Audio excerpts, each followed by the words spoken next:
Hello again. I just wanted to make a quick little video talking about my finds on Genesis models. Just a nice post over at Sega16.com, kind of giving a nice little chronology of the positives and negatives of the Model 1s and, approximate. I think he's somewhere. There's some motherboard numbers and stuff like that. I can't remember where I saw that, but there's basically four different general models. There's more motherboard revisions than that, but I think these are the main points. First one to look at is either the first or a slight revision of the first version of Model 1.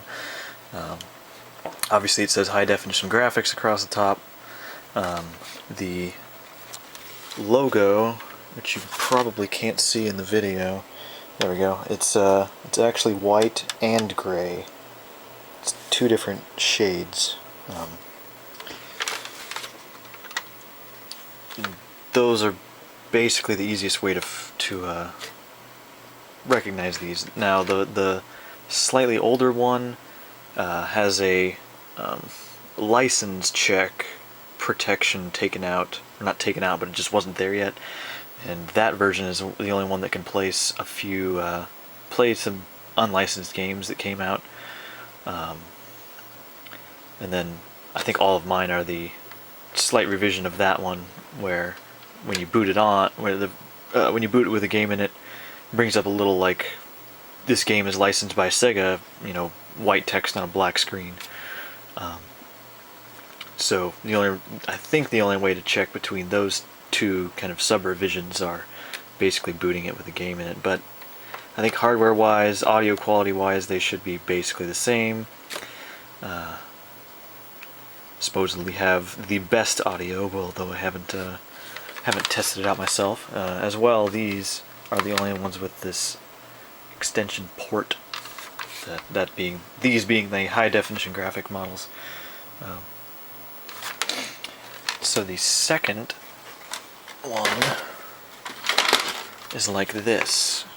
Second / kind of third. And as you see, it doesn't say high definition graphics on the top. And as well, this is only one color. It's all white.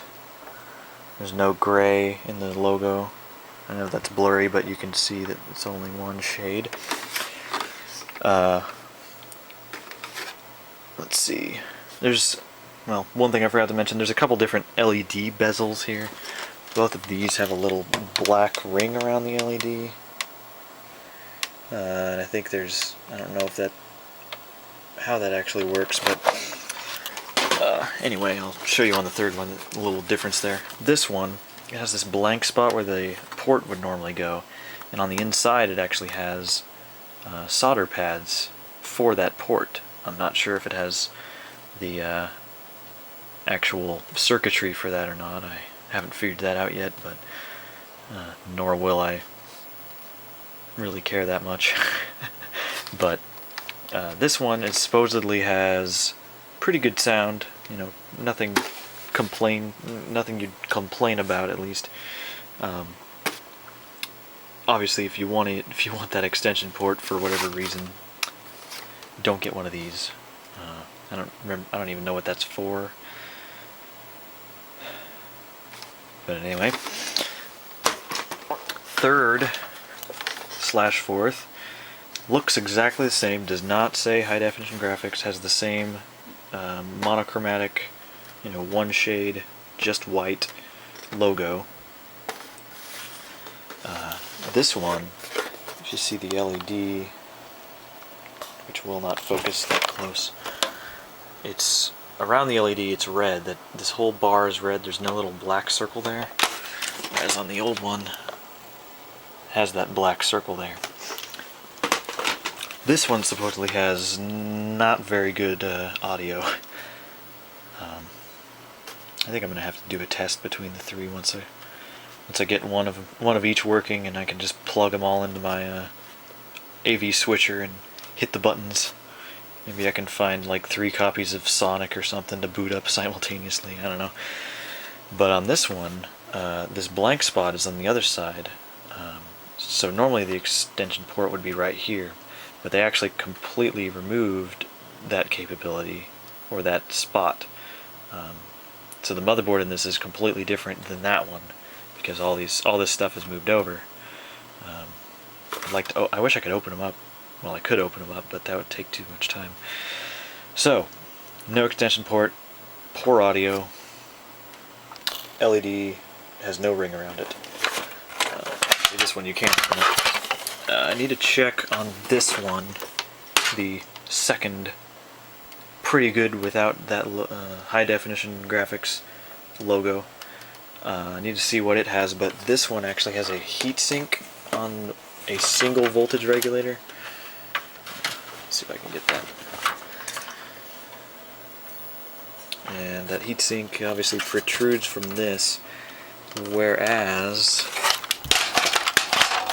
it's closest